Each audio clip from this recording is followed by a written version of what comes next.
Very good evening, everyone that is viewing in from Arua, Koboko, Moyo, Yumbe, and those ones who are who are viewing us from here, Nebi. Those ones from Pakwash, we are saying, guys, you're most welcome to yet another edition of TLR Media and Collections. Guys, we bring you a lot of stuff, beautiful, and this is happening not in Kampala, not anywhere, but right here in Nebi. And today we have something different for you, something very, very, very unique. And with me, I have two beautiful people. I have a gentleman and a lady. They are going to be sharing with you a lot of, different issues. Don't move away from the different gadgets that you're using. Remember, we are everywhere on social media. Please go like us, go subscribe, and of course, don't forget to leave your comment running down your screen. And of course, with me, I have a lady, like I told you before, and a gentleman. They'll be introducing themselves shortly after a very short break. My name is Brenda Light, and when I return, I'll be introducing my guest. Enjoy.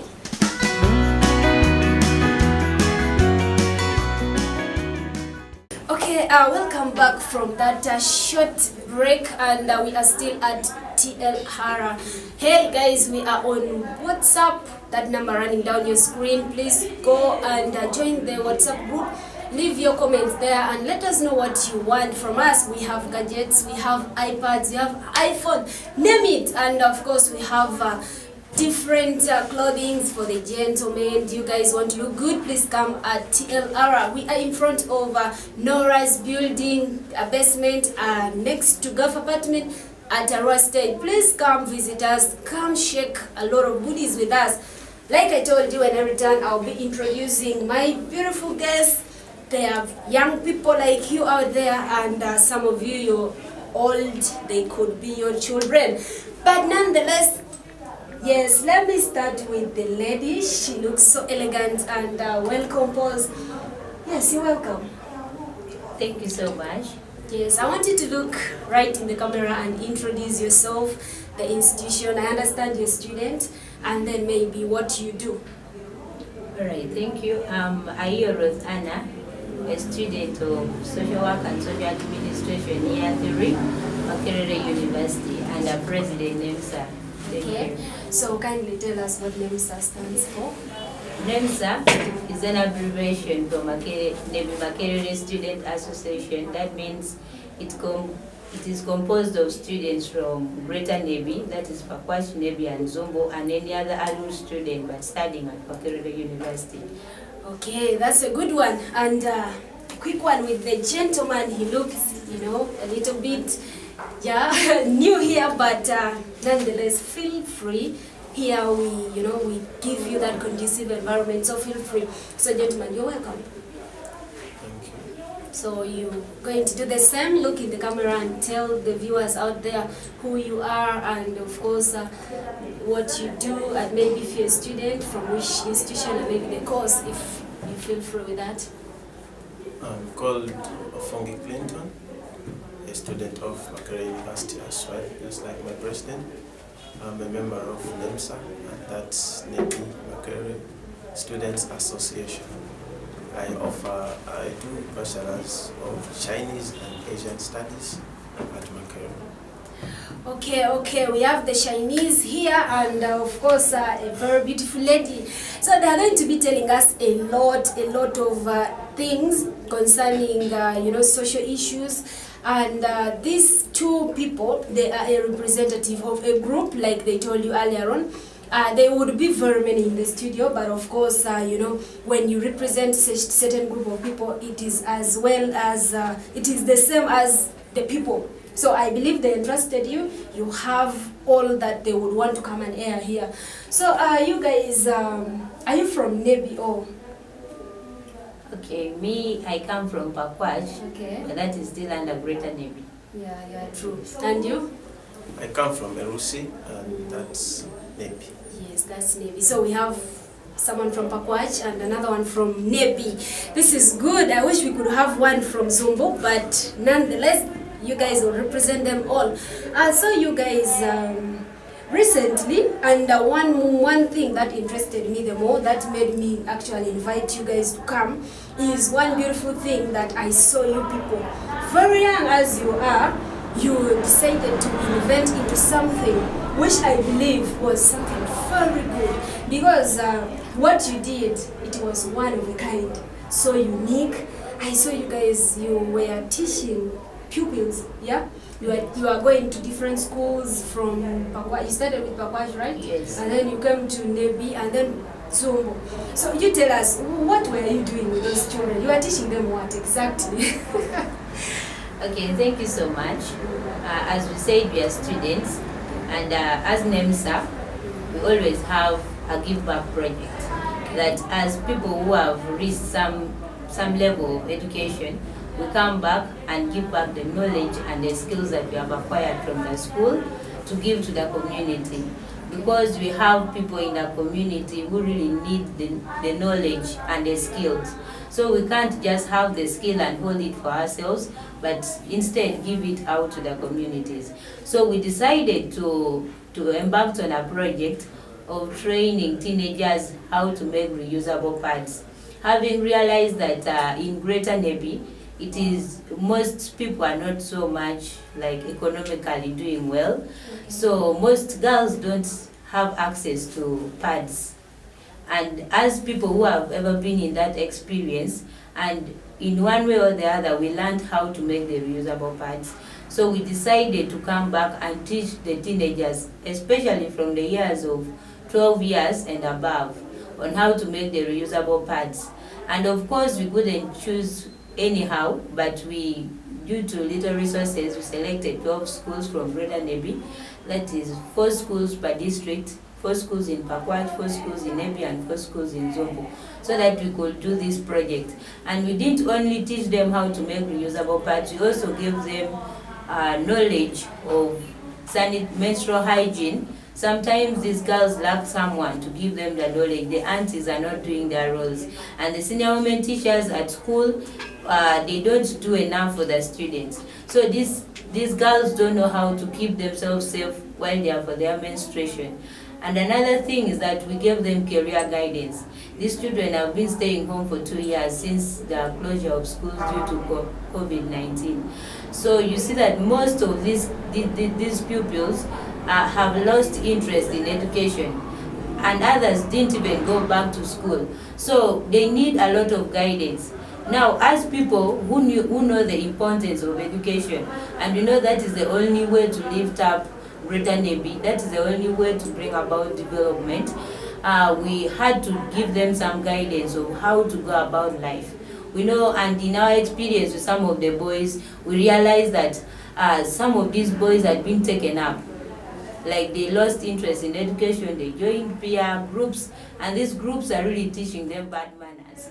So when the boys we talked to them, they actually realized that there are other better ways of staying with the girls at school other than destroying them. They can instead use these girls at school in order to improve on their performance. And we also had radio talk shows, because reaching to the schools does not mean we are going to reach to everyone. Not everyone child maybe go to the school.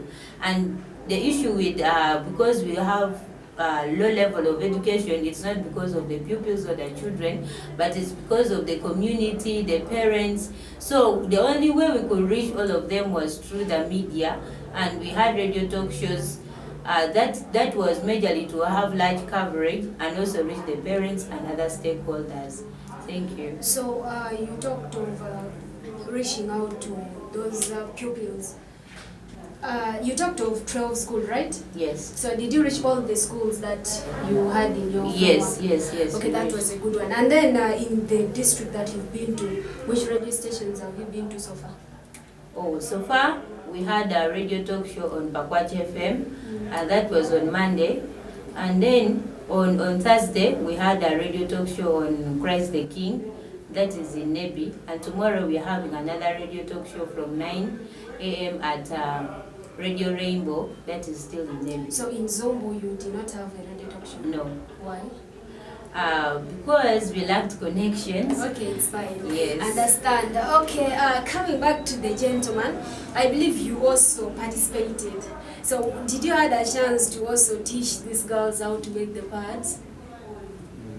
I, at a personal level, was taught together with my peers how to make those reusable pads. Okay. But just for the sake of the pupils not to feel unsafe, Okay. it was dedicated majorly to the ladies. females. Yeah, So were in the for you, group. while you were in the field, what were you doing? So for us as boys, when we were in the field, you know, we had two-phased learning.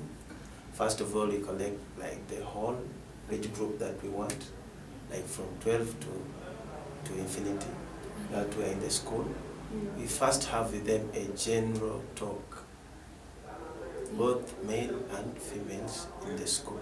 So that's in where that, you featured? Yeah, so that's where we featured. Then afterwards, the second phase, the girls are taken to be taught the menstrual hygiene and how to make pads. So that's where you excused yourself. So from that point, we take the boys also aside and talk to them as boys. Wow. Yeah. Wow. Very beautiful, very beautiful. And of course, you out there that is watching TLR, please, we are telling you, you can also do it. You have a child out there, maybe who does not know some of these things. Here are the two people, the very right people at the right time, telling you some of these things. Of course, they may not have to show you from here, but trust me, they have a lot of knowledge. Maybe next time they'll reach to your child, please give them the audience. Let them have that one-on-one with your child, because your child may need this knowledge. Like she told us that the aunties have no more time for these people. So let's run for a very short break, and when we return, we shall be talking more basically on those who financed you.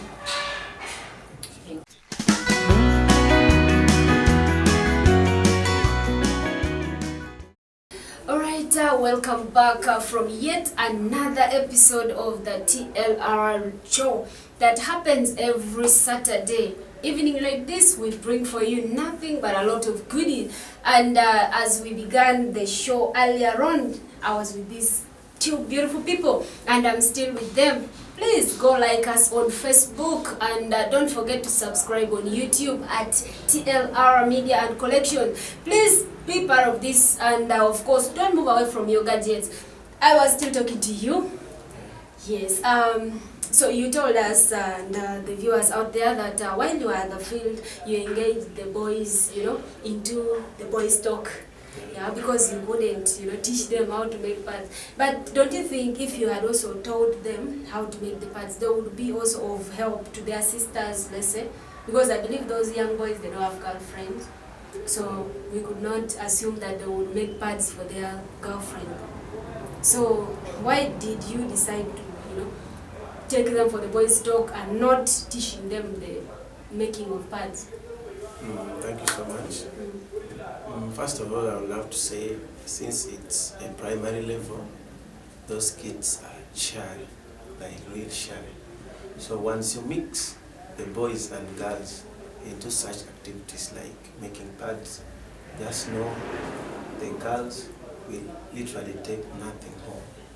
Wow. They'll be so fearful that they won't pick up anything. So what we had to do was like first concentrate on girls alone. As we tell the boys like what they should not do, they shouldn't spoil our girls like some men's talk. So literally the main reason we had to separate them was like because at that level we feel like the boys, once we meet them with the girls won't pick most of the things, they'll be shy. Okay, that was a good idea, I think, separating them to make room for comfort, you get. So that was a good one. And then I remember when we were running for that short commercial break, I also did promise our viewers that we shall be talking more into, because I know all this thing was financed. Because without the finance, you guys wouldn't have had the transport to go. Look, you came from Kampala, right? You went to Pakwash, you came to Nebi, you ran to Zombo. So all these, you didn't fly, I guess. You guys are not. Okay, so, and you people don't work. You're students. This one is the president and you're the what?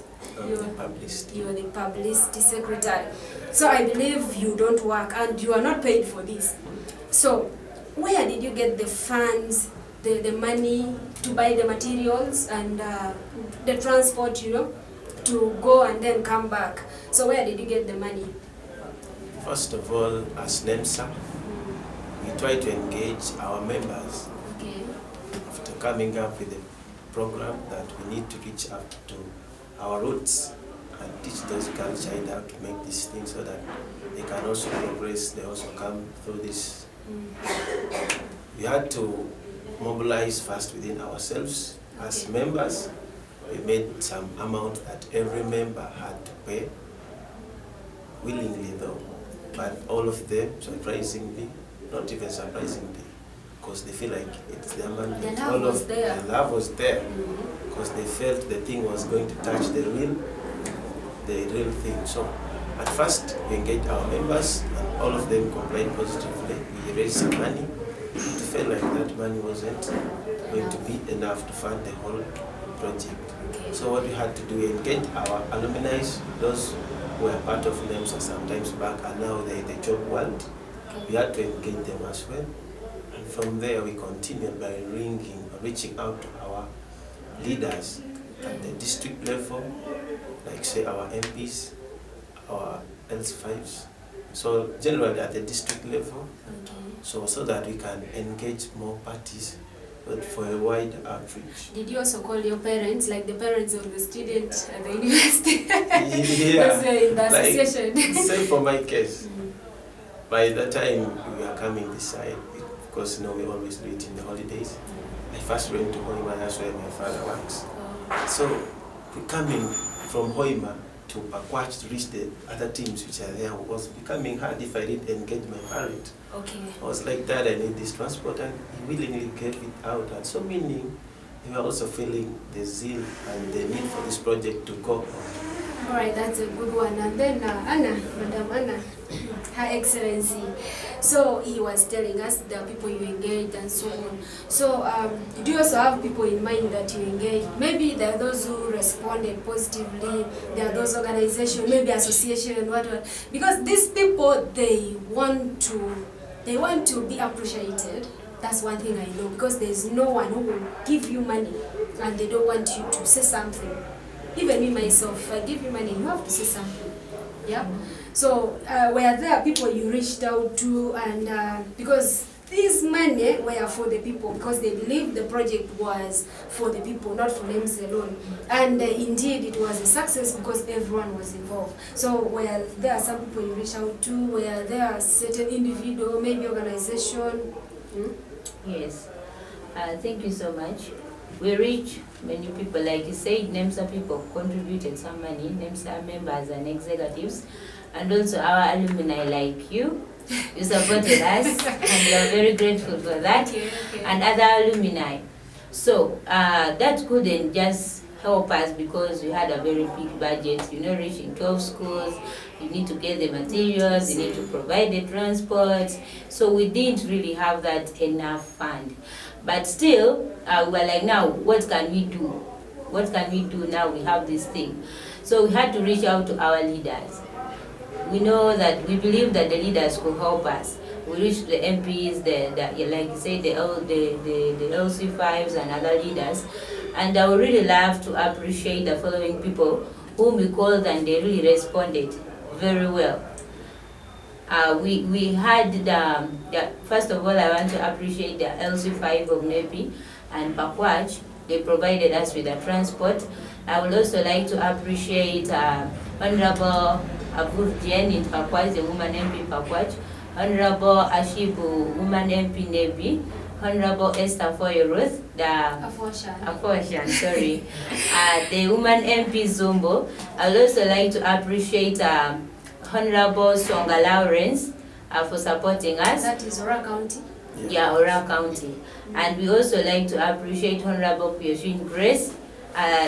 She's a Northern Uganda Honorable Minister for Northern Uganda. Okay. All right.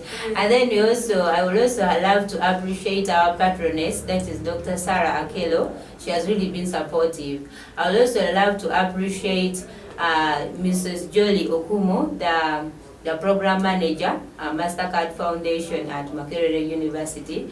I would also love to appreciate other individuals like Rogers Kinobe and Sam Shifdom, Kala Yuveni for supporting us, and other individuals like Betty Odongo. Some people really, I don't remember the names very well. The Kai people, that is Kampala Alur Youth Initiative, they really supported us wholeheartedly, and other people. Thank you so much. Okay, that was a good one. The appreciation all goes to you guys. It was a success because of you. Let's run out for a very short one, and when we return, we shall continue from where we had stopped.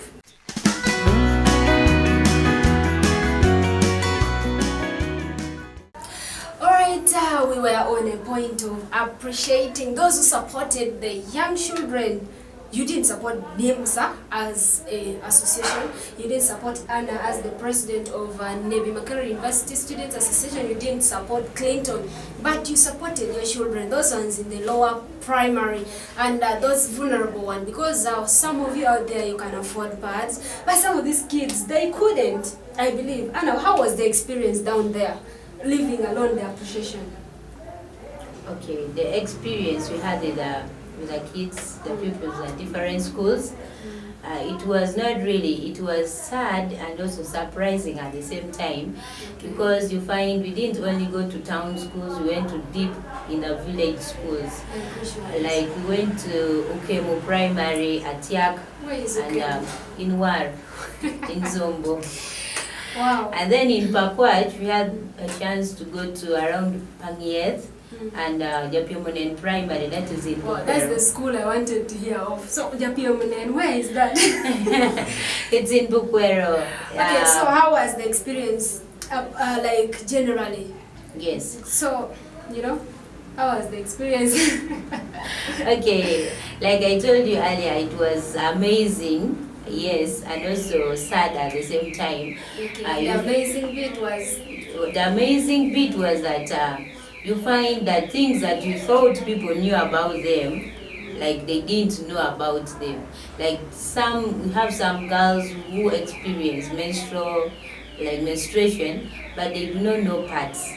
So they just use the clothes, any clothes to help them during that period. No, I am not. So you find that when you talk about pads, someone will be like, now what is that? Okay. And yet when you're here living, you think pads is just everywhere. So sometimes we are just in our comfort zone, we don't know what people are going through those ends. And the sad part was that it's still the sad part, that is still the sad part. You find most of these school-going girls and boys, they just walk barefooted. This is a sunny season, and the dry season, like the soil is really heated.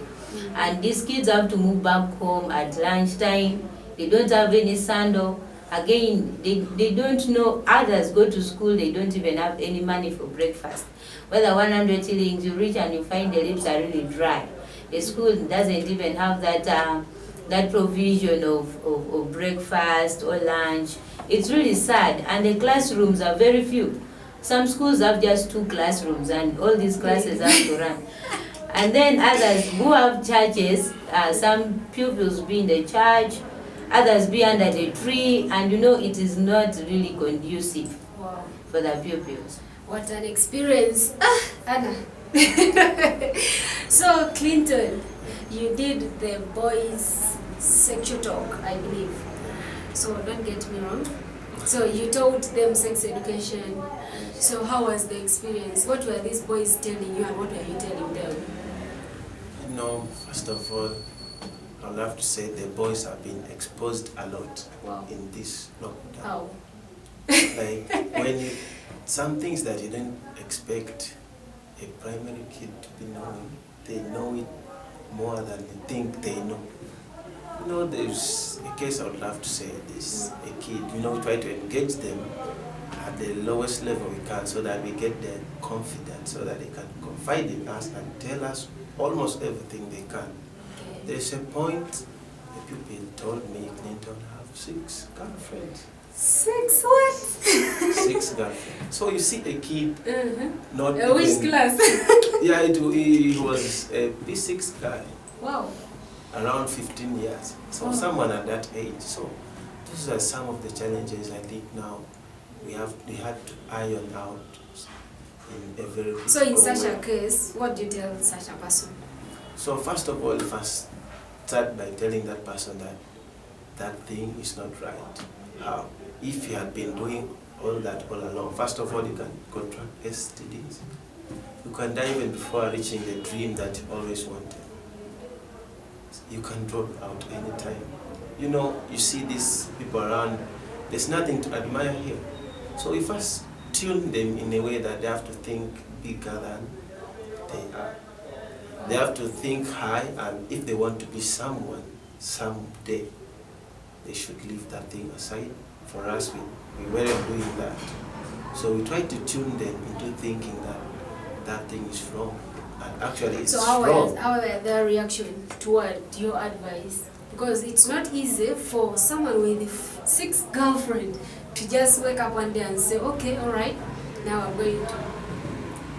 So, to my experience, like say most times after the session is done, say like I'll still use the same example. That man later came to me and said like, bro, I really feel like this thing is wrong.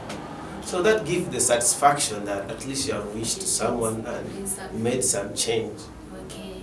Yeah. So that was a good one. I think it was necessary for you people to go, because reaching an extent that someone doesn't know certain things, because I believe when you came up with this project there were certain critics, but nonetheless you don't need to give up just because they are, you know, critics. But I believe for this particular project there was no critics.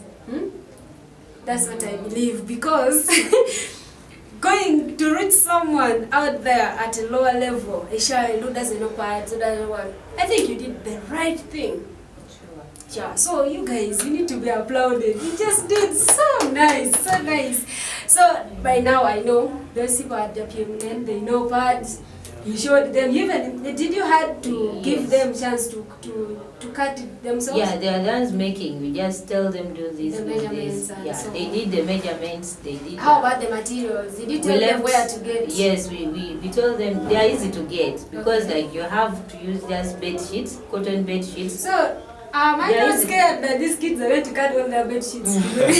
If it's for their good. No. But we encourage them to talk to their parents and tell them we have been trained how to make these things. If a child comes from a family where they cannot even afford a sandal, do you think they are going to get those materials? Okay, for their, I know it's not an easy thing, but it's going to be something long lasting, even if they use their own bed sheets at home. But as long as it's very clean and the parents have accepted them to use it, it is very fine, because it is better than, you better use what you have, other than these girls going to ask for support from men, and you know they don't give for free, they use them and they drop out of school. So we just urge parents to understand their children and please provide for them such materials. If not, then the schools and the district leaders can do that. Wow. Yes. I think you guys had a nice experience, and you had just all the same, it was a nice one. Yes. And you know, doing this come at a cost, and for you to know your cost has been paid the right way is when the success is being felt everywhere. Do you have a certain group of people who are appreciating, maybe the pupil themselves or the parents, or was that there? Because for the parents you would know through the phone calls, over the radios, and was okay, like in the 12 schools that we went to, all the schools were happy to see us. I just believe since lockdown started, not very many people went to these kids. Like some schools, we are the first people to go to them to talk about it. So they were just, especially senior men teachers and the head teachers and other concerned teachers, we were like, please do this every year or every term. wow. And over the radio talk shows we have, like I said, in Pakwash and Christ the King, all the phone calls were just appreciating and asking us how long this project has taken and how long do we intend to have it. So like most people are demanding for it. And the only phone call we received was just asking about when we started it. The rest, they are just appreciating. So I think it was something very like addressing the needs of the people. So someone out there also is wondering when you started. Do you mind telling them? This is the first NEMSA has been doing several activities, but the one for making the reusable parts is still the first one. Okay. Of which we believe maybe when we get sponsors and whatsoever, we can really make it a bigger project and support the girl child and even the boy children, because we have these boys who can really teach their sisters at home how to make the reusable pads. True. And they will feel comfortable with it. Okay. This has been a good one. This has been really lively, and I like the fact that you guys are opening up, telling us everything that happened while you guys were in the field. And you talked of certain dignitaries, certain figures that were key in this project, and I believe they are listening, they are watching. And hey guys, don't forget, we are on Instagram. Please go there, like us, subscribe. We are on YouTube. Please go there, watch, and don't forget to share. Please visit us at TLR Media and Collections. Here we have a lot of gadgets, a lot of goodies. Just come check on us. And I'm still with these two people in the studio, and we shall be signing out shortly. But before we go, I believe you guys did come alone. You came with a certain group of people. Maybe a quick one, you can just recognize them, mention them, the team that you moved with. Right. Thank you so much. I have to say this, like, I am so much happy for the team I worked with. Having a team that leave any other thing and just concentrate on one project, it is not really something very easy. Like, we are very many, but some few really showed up. And I want to say this and thank the executives for NEMSA. First of all, I thank my publicity, that is Clinton.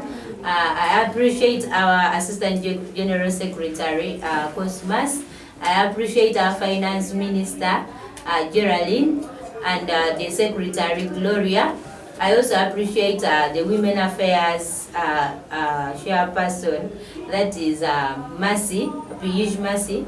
I also appreciate our former speaker, Douglas, and the current speaker, Ronnie, and also our advisor, that is Opio, and other members like Dan. They have really been committed to this.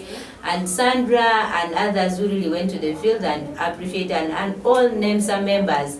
These guys have been amazing. They gave out the little they have to support the project. I am very happy for you, NEMSA people. Okay, that was that for you. Maybe your last word? My last word, I think, mostly goes to the viewers. We still need more support if this thing is to run and reach out to a wider audience. The first time we did having all the 12 schools, but the vision is to increase those number of schools. At least if that 12 can be in each district that makes up the Greater Navy, it would be a really good one. So my pleas to everyone watching, or all the stakeholders, we really need help if this Navy is to go somewhere. Okay, please take our appreciation back to NEMSA. We at TLR, we also appreciate you guys so much, and we are saying we are behind you. Please feel free every time we call you, come by, and we have this kind of, family talk. It's a good one, and I believe someone out there has been inspired. And don't forget, we are powered by TLR Media and Collection, and we are here at the living room. Please pass by and check on us at Nora's building basement in front of Gulf Apartment. Boom.